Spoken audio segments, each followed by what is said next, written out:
The next topic is on continuity.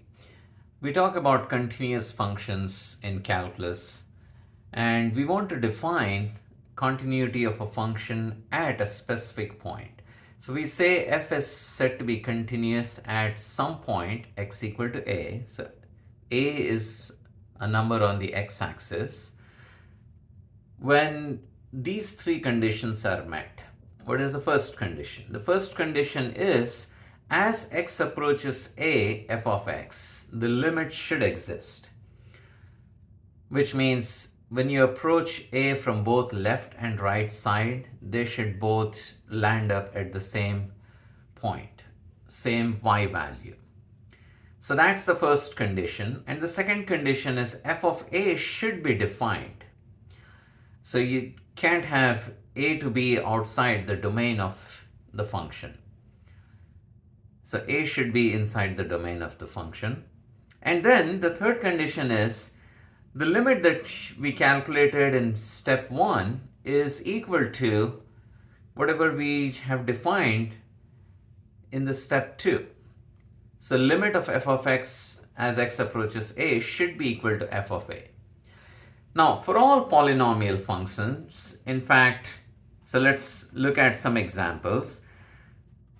If f of x happens to be a polynomial function, say f of x is, and let's say I want to approach 3, and my function is some polynomial like x squared plus 3x plus 5. So if this is my f of x, then it's a polynomial.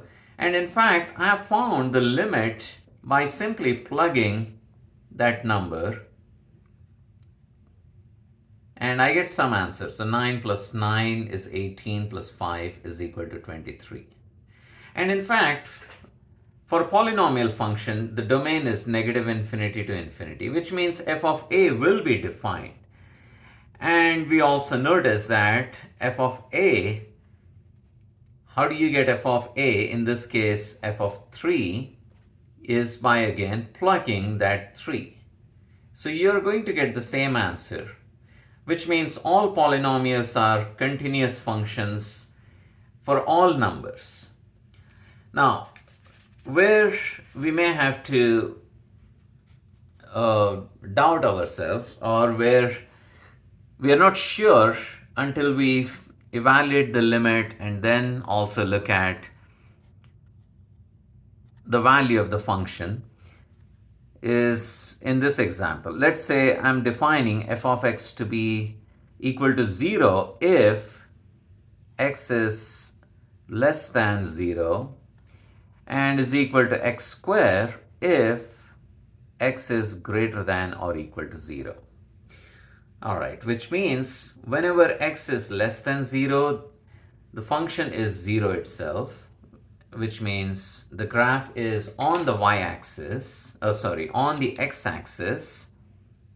So this is the graph of the function.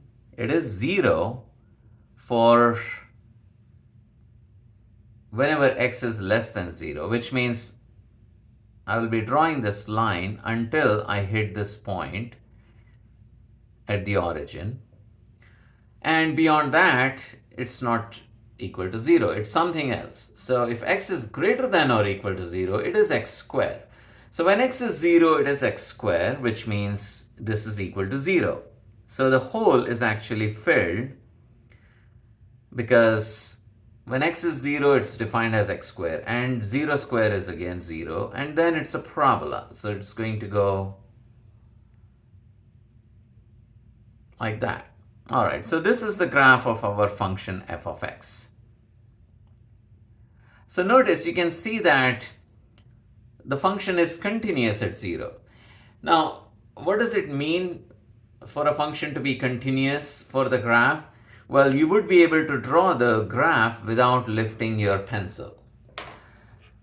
So it is continuous, which means there's no break, there's no jump.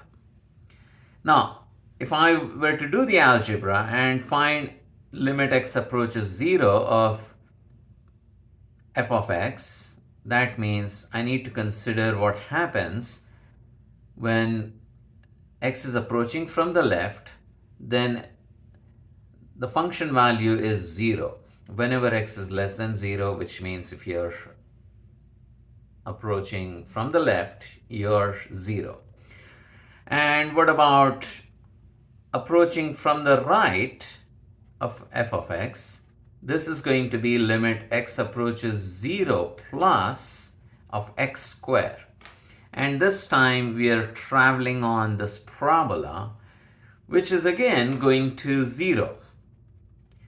So we say that the limit x approaches 0, f of x exists and is equal to 0. And f of 0 is also 0, because when you plug 0, that means you're focused on this piece of the function, and 0 square is 0. So all the three conditions are met. The limit exists, the function is defined, and the limit is equal to the value of the function. So f of x is continuous at x equal to 0 in our case. F of x is continuous at x equal to 0. Now let's look at one other example where our f of x may be defined by, again, two pieces. Let's say 2x minus 1 if x is less than 0, and we can take it to be x square if x is greater than or equal to 0. So 2x minus 1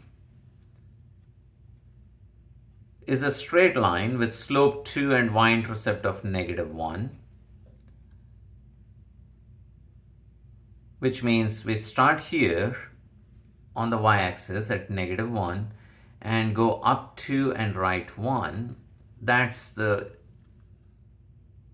line 2x minus 1, and we will draw dotted at first, and we consider this line only till x less than 0.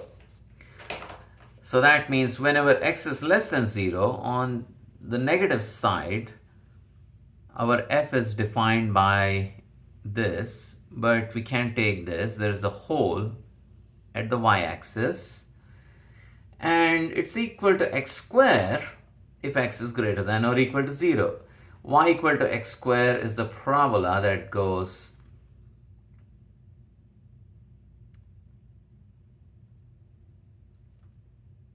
something like that, which means we consider this parabola.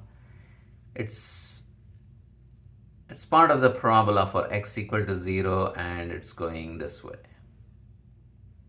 So in this case, notice that limit x approaches 0 minus of f of x is -1, but limit x approaches 0 plus of f of x is equal to 0.